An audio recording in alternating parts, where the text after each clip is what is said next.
안녕하세요. 저는 30대 초반의 평범한 남성입니다. 이 한 줄 소개하는데 몇 번을 지웠다 썼다 했는지 모르겠네요.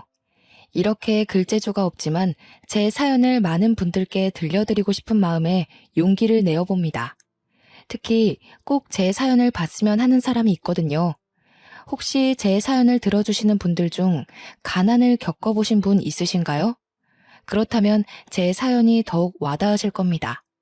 사람 사는 게 다 똑같다고 하지만 그것도 어느 정도 배가 부른 소리지 정말 배고픈 사람들은 이런 말을 못 꺼내지요.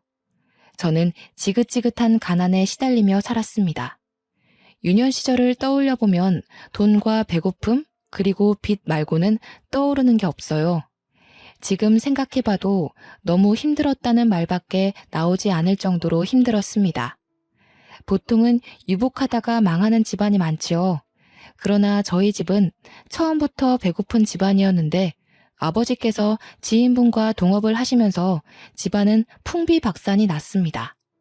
그렇게 하지 말라고 말리던 엄마의 만류에도 불구하고 아버지께서는 고집을 부리셨고 동업을 한다며 없는 살림에 빚까지 져서 모든 걸 올인하셨습니다. 그 결과는 처참했어요. 동업자였던 지인에게 사기를 당한 이후 부모님의 사이는 벌어질 대로 벌어졌고 아버지는 온종일 술로 보내셨습니다. 부모님과 저 그리고 여동생 2명이 함께 살던 작은 집까지도 날려야 했고 저희 가족에게 더는 행복함이 없었죠. 정말 코딱지만한 방 한 칸에서 5 식구가 살게 되었는데 너무 숨막히고 싫었습니다. 아버지도 조금 더 잘해보려고 욕심을 내시다 그랬다는 건 이해할 수 있었어요. 다만 이미 사고가 터졌고 일이 벌어졌는데 수습하려는 모습은 보이지도 않았고 온종일 술만 마시며 주정 부리는 모습이 견디기 힘들었습니다. 아버지는 술만 마셨다 하면 저희 남매에게 험한 말을 내뱉었죠. 야, 넌 장남이란 놈이 집안이 이렇게 망했는데 아무것도 안 하고 전화태평이야? 저런 놈을 장남이라고 낳은 내가 미친놈이지. 에라이 썩을 잡놈아. 니까지 꺾어서 뭐가 될 것 같냐? 나가 죽어라. 그만하세요. 뭐? 그만하세요? 이게 어디서 말대답이야? 싹수 없이. 왜? 네 아비가 사업 망하고 이 꼴로 있으니까 웃음냐? 마음만해? 좀 제발 그만하시라고요. 이렇게 된 게 누구 때문인데 아버지가 그러고 계세요?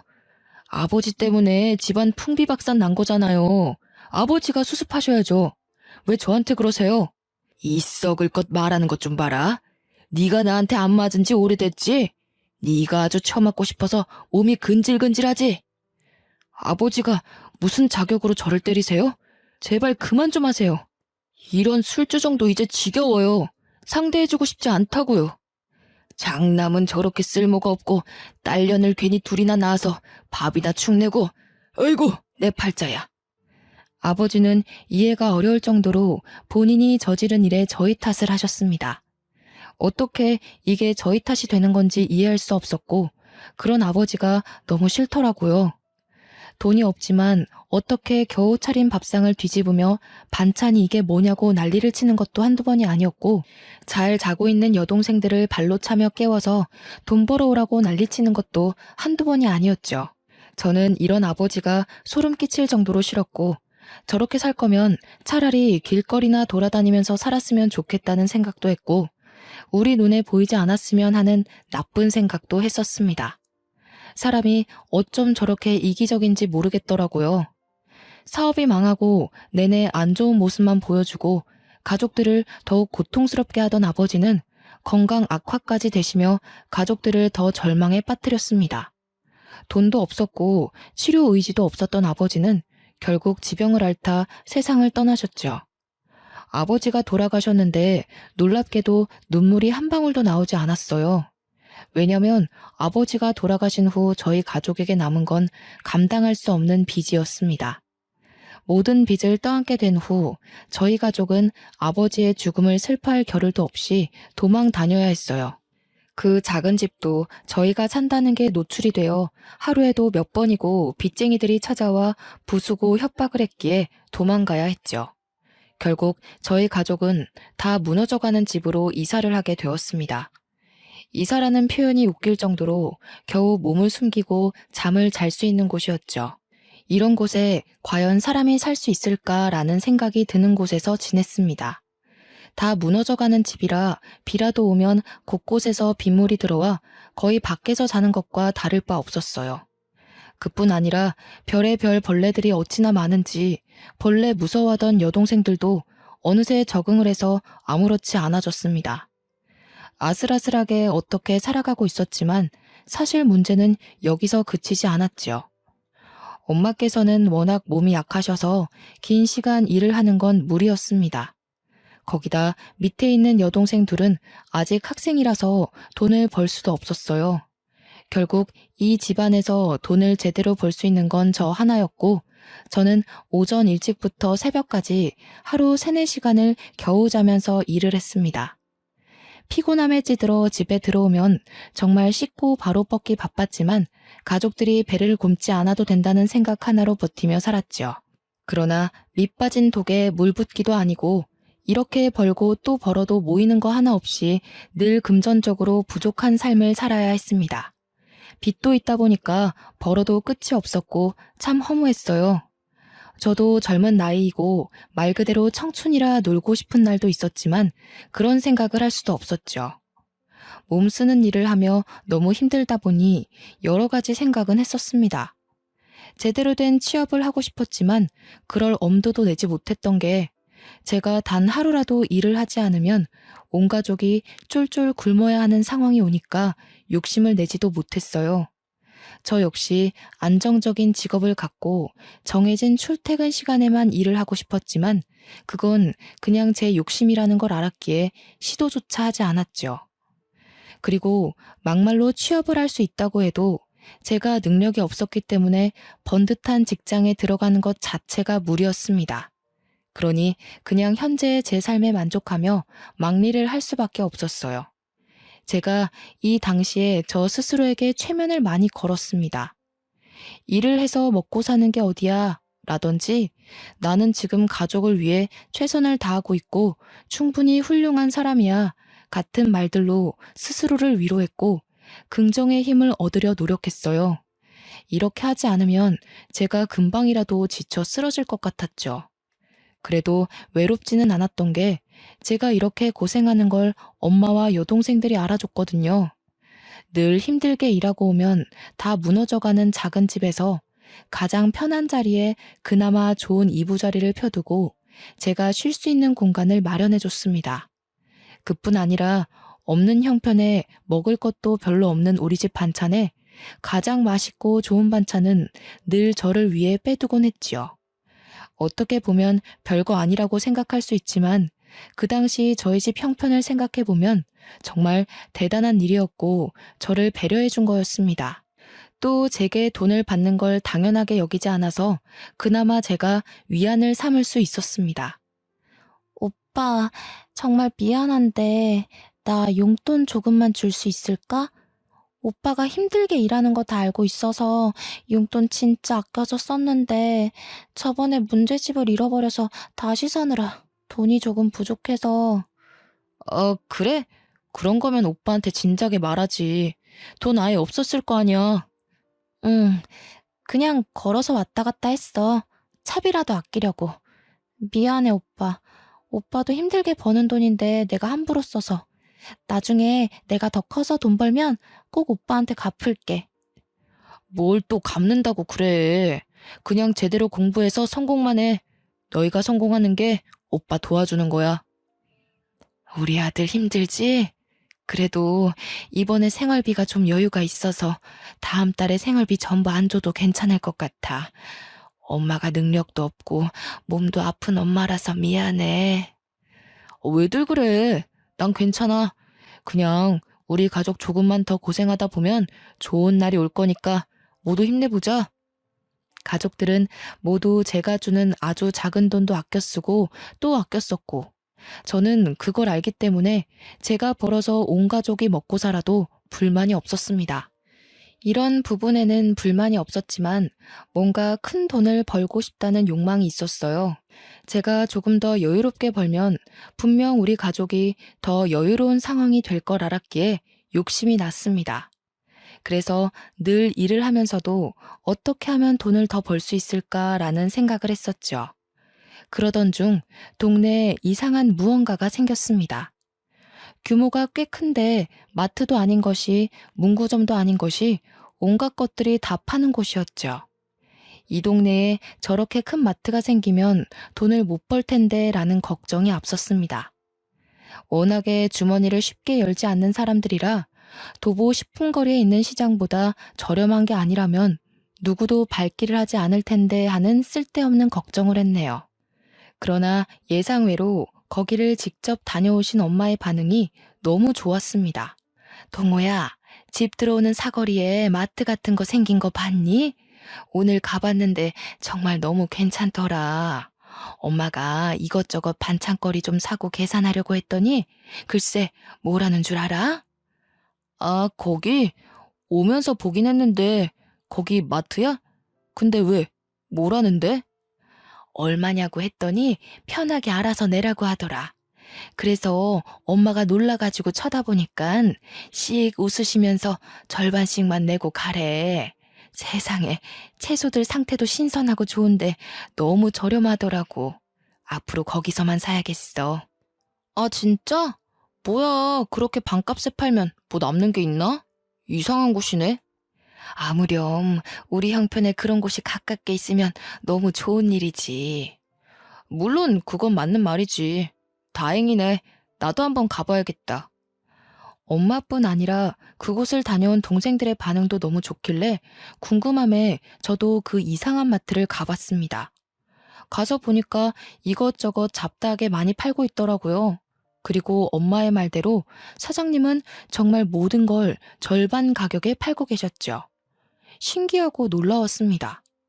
한참을 구경하다 살 건 없어서 그냥 나가려는데 갑자기 사장님이 절 붙잡으셨죠. 이봐요. 잠깐만. 잠시만요. 네? 저요? 아, 저 아무것도 안 산 건데. 그게 아니라 상준이 아들 동호 아닌가? 혹시 그 아버지 조남이 이상준 아니에요? 네, 맞아요. 제가 이동호인데 누구세요? 세상에, 설마 했는데 이렇게 만났네. 동호 이 자식 진짜 많이 컸네. 하마터면 못 알아볼 뻔했어. 네? 저를 아시나요? 갑작스레 저를 붙잡으신 사장님은 다름 아니라 저희 아버지의 절친이셨습니다. 얘기를 하며 얼굴을 자세히 들여다보니 제가 삼촌이라 부르며 잘 따르던 분이셨죠. 어떻게 이런 우연이 있나 싶었고 너무 반가웠어요. 아버지 생전에 두 분이 각별하신 사이였고 아버지가 동업한다고 난리치셨을 때 집까지 찾아와서 말려주셨던 분이셨습니다. 그런데 저희 가족이 한밤중에 급히 도망가게 되면서 아예 소식이 끊겨버렸고 꼭 도와주고 싶어서 찾고 싶었다는 말씀을 하셨죠. 한참 삼촌과 대화를 나누며 그간 어떻게 살았고 무슨 일이 있었는지를 다 털어놨습니다. 그간 누군가에게 제 속 얘기를 해본 적이 없어서 그런 건지 몰라도 삼촌에게 모든 속 얘기를 다 털어놓고 나니까 속이 너무 시원했어요. 제 말끝에 삼촌은 눈물을 보이셨고 너무 늦게 만나서 미안하다는 말씀을 하셨습니다. 알고 보니 삼촌네 집이 많이 휘청이고 힘드셨을 때 유일하게 손 내밀어주고 살 수 있게 도와준 게 저희 아버지라고 하셨죠. 그 도움 덕분에 이 자리까지 올 수 있었다며 꼭 저희 가족을 돕고 싶었다는 말씀을 하셨습니다. 삼촌은 저희 가족 생계가 힘든 걸 아셨고 제가 일정한 직업이 아니라 막노동을 하며 힘들게 돈을 벌어 가족들을 먹여 살리는 걸 아셨죠. 그래서 제게 삼촌이 차리셨던 그 가게를 주셨습니다. 분명 동네 슈퍼마트 같은 느낌이지만 잡다한 게 다 있기 때문에 돈을 편하게 벌 수 있을 거라고 하셨고 이 가게를 운영하면서 제가 하고 싶었던 것들을 조금씩 해보라고 하셨죠. 그럴 게 아니라 동호 너가 이 가게 맡아서 해봐.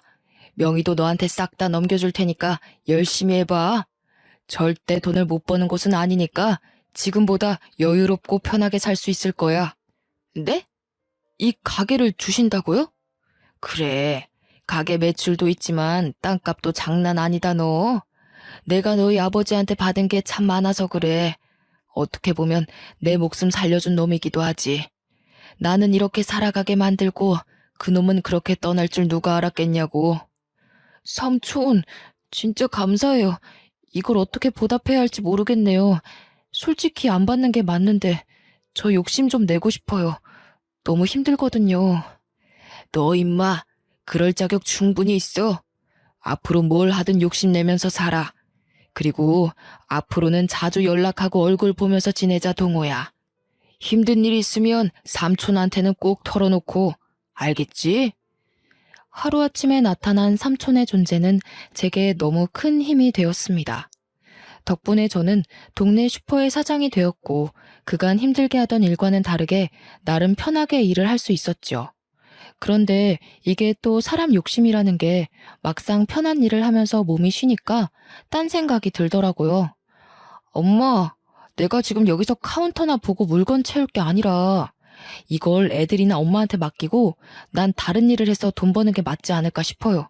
그래야 돈이 더 모일 것 같은데. 제 고민은 딱 이거였고 전 망설임도 없이 그냥 바로 투잡을 했습니다. 오전에는 물건을 채우고 힘쓸 일이 많아서 제가 가게를 봤고 오후에 제가 배달 일을 하러 가면 동생들과 엄마가 번갈아 가면서 가게를 봐줬죠. 이렇게 하니까 저는 저대로 배달 일을 해서 돈을 벌 수 있었고 가게는 가게대로 운영이 되니 꽤 돈이 모이기 시작했습니다. 그간 제가 벌어다 주는 돈만 써서 늘 미안해하던 가족들도 뭔가 보탬이 된다는 생각에 많이 기뻐했어요. 특히 몸이 약한 저희 엄마는 온종일 집에만 있기 참 갑갑해 하셨어서 너무 좋아하셨습니다. 엄마 몸에 물이 안 갈 정도로만 일하고 애들한테 맡기고 집 가서 쉬어. 알겠지? 괜히 무리해서 병원 가면 병원비가 더 나와. 알겠어. 걱정 마, 아들. 근데 엄마는 집에 있는 것보다 가게 나와 있는 게 훨씬 좋아. 사람들도 만나고 대화도 하고 뭔가 이제야 살아있는 기분이 들어. 네 아빠가 한평생 속만 썩이다 간 줄 알았더니 이렇게 좋은 친구를 둬서 참 다행이지 싶다. 그렇지, 아들? 그렇긴 하지. 무엇보다 삼촌이 이렇게까지 도와줄 필요가 없는데 도와주셔서 너무 감사하지. 다음 달 되면 밥 한 끼 같이 먹기로 했으니까 그때 엄마도 같이 먹어. 오랜만에 인사도 할 겸. 저희 가족은 정말 몇 년 만에 웃음을 되찾았습니다. 하하호호 가족들이 둘러앉아 저녁을 먹기도 했고 별로 재미도 없는 얘기들이 어찌나 재밌던지 한참을 깔깔거리며 웃기도 했죠. 이제야 사람 사는 것 같은 기분을 느끼고 있었어요. 그런데 뭔가 이상한 일이 벌어졌습니다. 여동생과 엄마가 업무를 해주고 난 후 가게 상황에 대한 인수인계를 제게 해줬을 때 한 번도 문제가 된 적이 없었어요. 그러나 어느 날부터 여동생들이 가게를 맡는 시간대에만 자꾸 물건이 없어지고 계산도 틀렸습니다. 저는 이 문제로 동생들에게 진지하게 물어봤죠. 며칠 내내 너희가 가게 볼 때만 자꾸 계산도 틀리고 물건 수량이 안 맞거든? 처음에는 너희가 계산을 잘못한 줄 알고 그러려니 했는데 점점 시간이 지날수록 이건 단순 계산 실수가 아니야. 우리도 모르겠어. 진짜 그 시간대에 손님이 많은 것도 아니고 오는 사람들만 오는데 뭐가 문제인지 진짜 모르겠어. 확실한 건 아니지만 혹시 누가 물건을 훔치거나 그런 거 본 적 없어? 봤는데 너희가 무서워서 아무 말도 못하고 그러는 거 아니야? 오빠한테는 솔직하게 말해도 돼. 괜찮으니까. 아니야. 진짜로 그런 사람 없었어. 문제 자체가 없었다고. 있었으면 우리가 말했지. 우선은 당분간은 오빠가 아예 가게를 볼게. 이거 지금 하루 이틀 마이너스 나는 거 합쳐보면 절대 적은 금액이 아니거든? 동생들에게 물어봤으나 전혀 이상한 게 없었다기에 하는 수 없이 배달 일을 잠깐 쉬고 일주일간 제가 가게를 온종일 보기로 했습니다. 마이너스 나는 금액뿐 아니라 사라지는 물건들을 합쳐보면 손해가 이만저만이 아니었거든요. 분명 누군가가 물건에 손을 대고 있는 게 분명하다는 생각이 들었기에 범인을 잡아야 했습니다. 아침부터 밤까지 가게에 있었는데 이게 참 여간 지루한 게 아니었어요. 저는 그동안 몸 쓰는 일을 해서 그런지 이렇게 편하게 앉아서 시간을 보내는 게 쉽지 않았죠. 그래도 좋았던 건 온종일 가게에 있으니 동네 돌아가는 상황을 알고 싶지 않아도 다 알게 되더라고요. 누구네 집 손주 일부터 시작해서 다들 어떻게 살고 있는지 정겨운 얘기들이 오고 가는데 듣는 재미가 있었습니다. 동네가 좁고 이곳에서 오래 살아서 온 동네 사람들이 다 아는 사람이었거든요. 그래서 처음에 제가 이 가게를 운영한다고 했을 때 저희 집 사정을 뻔히 아는 이웃들은 한마음 한뜻으로 잘 됐다며 많은 응원을 해줬죠. 저희 가게에서 조금만 더 가면 규모가 훨씬 큰 슈퍼마트가 있었는데 저희 사정을 잘 아는 이웃분들은 모두 저희 가게를 들려주셨어요. 그렇기 때문에 늘 가게 물건에 더 신경을 썼고 보다 저렴하게 판매하려고 노력을 했어요. 그런데 제가 가게를 보고 있던 중 원래대로라면 동생들이 있어야 할 시간에 낯선 얼굴이 보였습니다. 오늘 옆집 저녁 반찬이 뭔지도 아는 이 동네에서 제가 생전 처음 보는 여자가 들리는 거예요. 언뜻 보기엔 제 또래 같았어요. 그 여성은 이제 막 아장아장 걷는 듯한 여자아이의 손을 잡고 가게로 들어왔고 이리저리 한참을 둘러보며 저를 힐끔힐끔 봤습니다.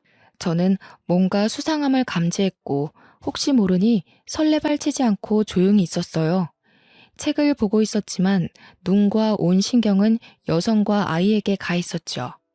그러면서도 혹시라도 정말 훔치면 어떻게 해야 할까 좀 걱정이었습니다.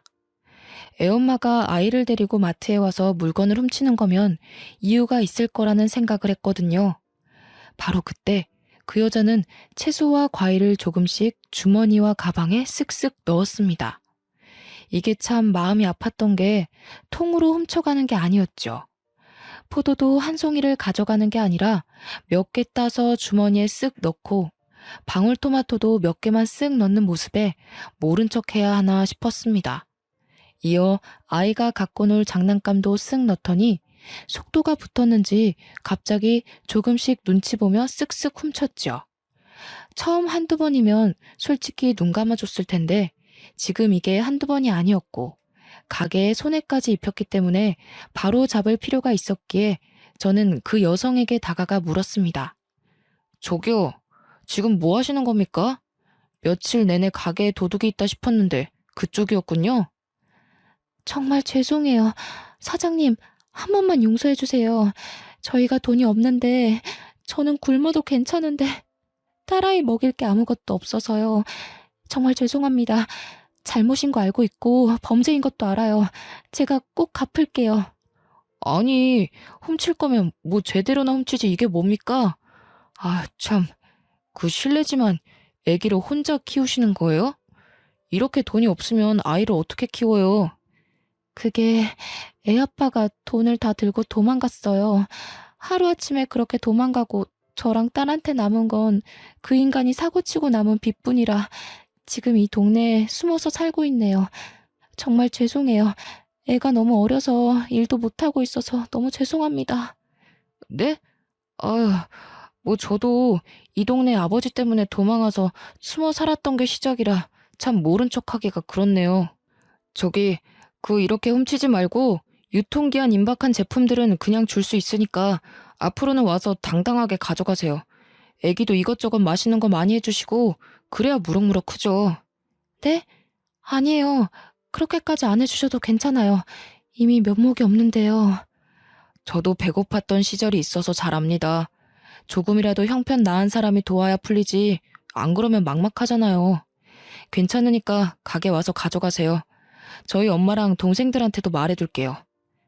정말 감사해요, 사장님. 정말로 너무 감사합니다. 제가 꼭 잊지 않고 보답할게요.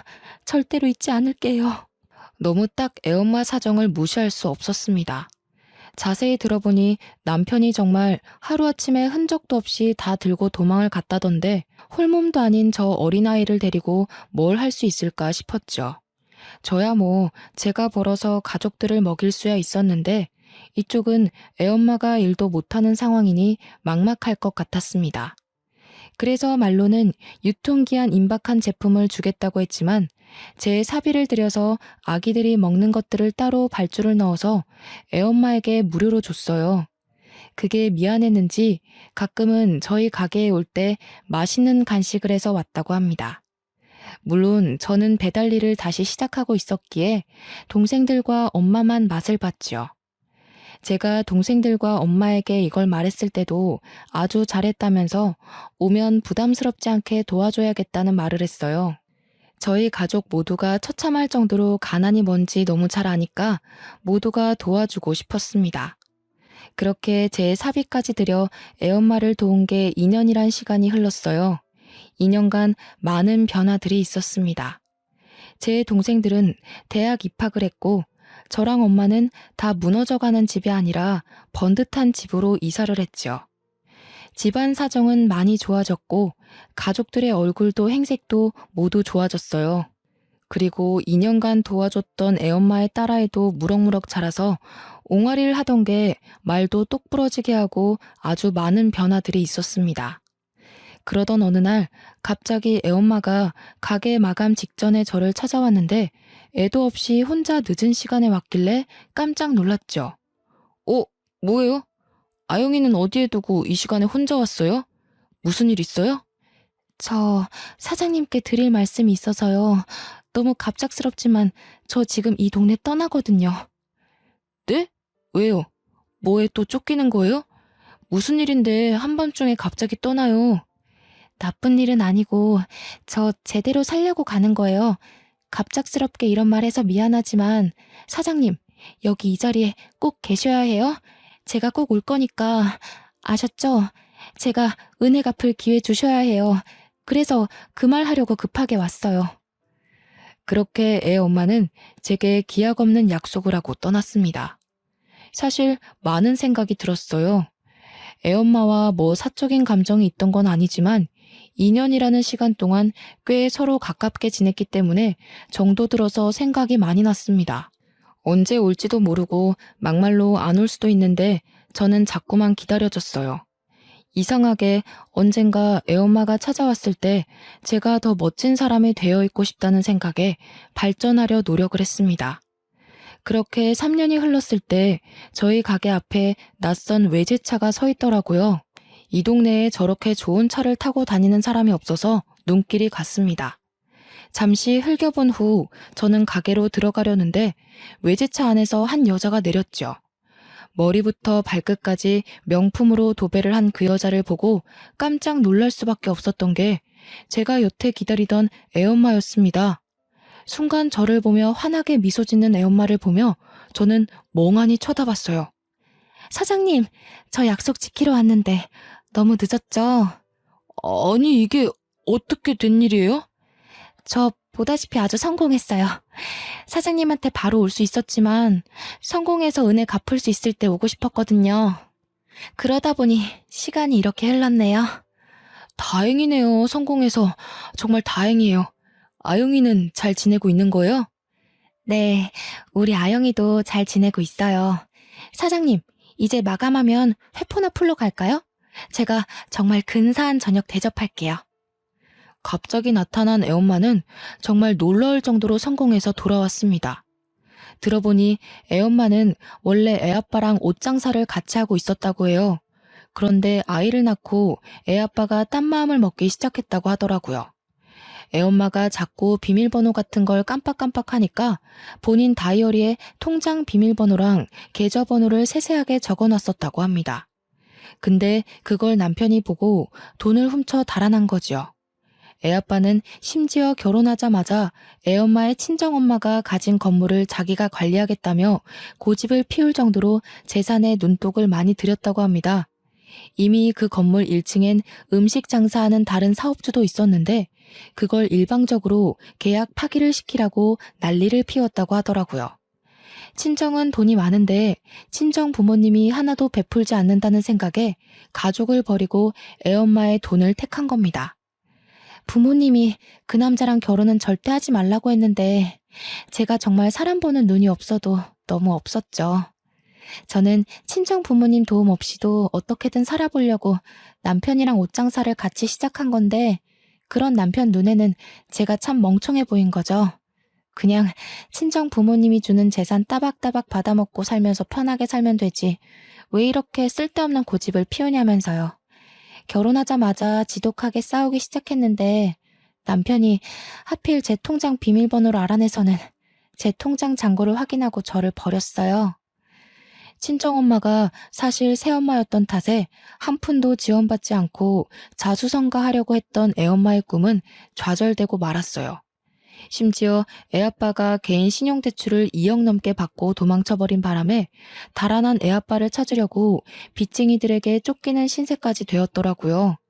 물론 옷사업도 망하고 자금도 없던 탓에 살 곳조차 없었던 애엄마는 결국 친정집에 들어가서 모든 사실을 말하고 법적 조치를 전부 취했다고 해요. 작정하고 숨어버린 애아빠를 찾기 위해 흥신소의 힘을 빌려 사람을 찾아냈고 2년간의 법정 공방 끝에 빼앗긴 돈을 받아냈다고 해요. 그리고 접었던 옷사업을 다시 시작했고 임산부가 입어도 될 만큼 편안한 옷을 타겟으로 잡아 팔았더니 대박이 난 겁니다. 원래도 감각이 좋았던 애엄마가 체형에 상관없이 이쁜 옷을 찾아내기 위해 동대문에서 발품을 팔았고 이후엔 77 사이즈 이상의 사람들도 편하게 입을 수 있는 옷을 자체 제작해서 팔았더니 떼돈을 벌게 된 거죠. 애엄마가 홀로 아이를 키우면서 그 험난한 역경을 겪었을 걸 생각하니 참 마음이 쓰렸습니다. 현재 애엄마의 모습과 제가 도와줬을 때 애엄마의 모습이 겹쳐 보이면서 묘한 감정이 들었어요. 그 당시에는 표정도 없었고 주눅이 잔뜩 들어서 살짝만 톡하고 건드리면 금방이라도 눈물을 쏟을 것 같았는데 이렇게 성공한 모습으로 찾아와줘서 제가 다 고마웠습니다. 정말 당찬 모습을 보면서 웃는 게 이렇게 아름다운 사람이었구나를 느끼며 긴 회포를 풀던 중 애엄마는 제게 반복해서 한 말이 있었죠. 꼭 성공했을 때 떳떳하고 멋진 모습으로 저를 찾아오고 싶다는 말입니다. 저 솔직히 몇 년 동안 너무 힘들고 포기하고 싶었던 순간이 한두 번이 아니었거든요. 근데 그럴 때마다 어떻게 버틴 줄 아세요? 아영이 생각해서요? 물론 그것도 맞지만 저 사장님 생각하면서 버틴 거예요. 내가 꼭 멋진 모습으로 사장님 앞에 당당하게 나타나고 싶었거든요. 처음에는 그냥 감사해서 좋은 마음이 있다고 생각했는데 시간이 지나면서 보니까 저 사장님 좋아하더라고요. 네? 아유, 갑자기 왜 그런 말을. 아영 엄마, 좀 취기가 올라온 것 같은데 이만 일어설까요? 아니요, 저 오늘 아주 작정하고 온 거예요. 물론 사장님은 저에 비해 너무 인품도 좋으시고 훌륭하신 분인 거 알아요. 거기다 저는 이혼녀의 애까지 딸려 있어서 많이 부족한 것도 알고요. 그런데요, 사장님, 저 바닥까지 쳤다가 혼자 이렇게 일어선 여자예요. 사장님이랑 저랑 함께하면 우리가 못 해낼 게 있을까요? 사장님이 제가 싫은 게 아니라면 우리 진지하게 만나봐요. 솔직히 저도 이 감정이 뭔지 아직도 헷갈리긴 해요. 이게 좋아하는 마음인지 아니면 마음을 하도 써서 걱정스러운 마음인 건지 모르겠는데 먼저 그렇게 용기 내줘서 고마워요. 웃기게도 저랑 애엄마는 사랑에 빠졌습니다. 진작부터 서로에게 미묘한 감정이 있었지만 애엄마는 본인의 사정이 좋지 않았고 저는 그런 애엄마에게 이성의 감정을 느낄 수가 없었죠. 본인 삶도 힘든 사람에게 함부로 다가갈 수 없었거든요. 그리고 무엇보다 제 감정이 사랑인 건지 동정인 건지 저도 헷갈렸습니다. 그런데 먼저 용기를 내어 제게 고백해주는 애엄마의 말을 들으며 점점 확신했고 연애를 시작했어요. 저희 두 사람의 만남은 양가에서 가장 좋아해 주셨습니다. 어떻게 만나게 된 사이인지 다 아셨기에 축복 속에 연애를 할 수 있었죠. 또 이맘때쯤 제 동생들은 사회에 각자 자리를 잡았기 때문에 집안에 행복한 일들이 가득했거든요. 사실 만난 기간은 고작 7개월 만에 결혼을 하게 되었는데 이미 그 전부터 몇 년간 서로에 대한 마음이 있었고 서로를 너무 잘 알았기에 문제될 건 하나도 없었습니다. 저희 엄마께서는 애엄마에게 이런 말씀을 해주셨어요. 아가야, 아가도 고생 참 많았으니 이제 동우한테 기대서 편하게 살아라. 그리고 우리 동우도 가족들 때문에 한평생 고생만 했거든. 알고 있지? 그냥 너희 둘이 서로 아껴주면서 이제라도 편하게 살았으면 좋겠어. 나는 그럼 소원이 없을 것 같다. 어머님, 부족한 저 받아주셔서 감사해요. 가장 못난 모습일 때 곁에서 다 지켜보셨는데 선뜻 이렇게 허락도 해주시고 너무나도 감사해요, 어머님. 아니다. 그게 무슨 말이야. 못나긴 뭘 못나. 내 새끼 지키려는 애미 모습보다 더 훌륭한 모습이 있어? 난 그렇게 생각 안 하니까 마음 쓰지 말고 둘이 예쁘게 잘 살아. 그리고 우리 손녀딸 아영이 자주 보여주고. 그래야 할미랑 정들지. 네, 꼭 그럴게요. 저희가 효도해야 하니까 오래 사셔야 해요. 우리 아들이 이렇게 예쁘고 고운 각질을 얻는다고 하니까 내가 눈물이 다 날 것 같네. 참 고맙다, 아가야. 엄마께서는 아내를 너무 예쁘게 봐주셨어요. 아내가 얼마나 힘들게 살았는지 곁에서 보셔서 더욱 그러겠지요. 7개월의 연애 끝에 결혼을 했지만 이보다 더 행복한 일이 있었죠. 바로 아내의 딸인 아영이가 저를 아빠로 생각한다는 겁니다. 사실 아내와 결혼을 약속하고 가장 걱정이었던 부분이 딸아이 아영이었어요.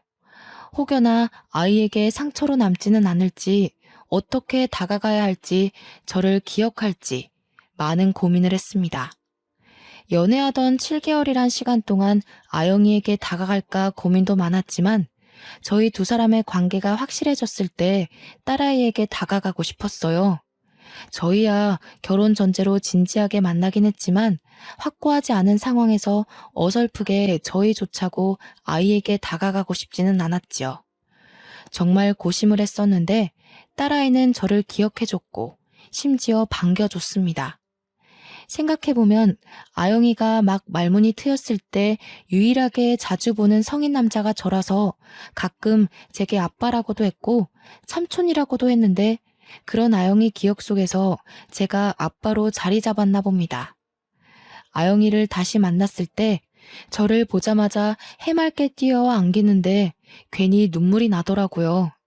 이때의 감정은 뭐라고 설명할 길이 없었죠. 뭉클하고 감동적인데 정말 고맙고 이 작은 아이에게 감사하더라고요. 물론 제 친자식이 아니라 더 조심스럽기는 하지만 너무 어렸을 때부터 도움을 줘서 그런지 제게도 아영이는 각별한 딸이 되었습니다. 저희 가족에게는 또 다른 행복이 찾아왔어요. 지금은 아내 뱃속에 둘째가 생겼습니다. 이제 곧 태어날 예정이라 무섭고 설레는 마음이 가득한 거 있죠? 아내도 저도 젊은 나이부터 고생이란 고생을 다해서 그런지 경제관념도 미래에 대한 생각과 가치관도 모두 같은 방향이라 저희 부부는 큰 소리 한 번 없이 잘 살고 있습니다.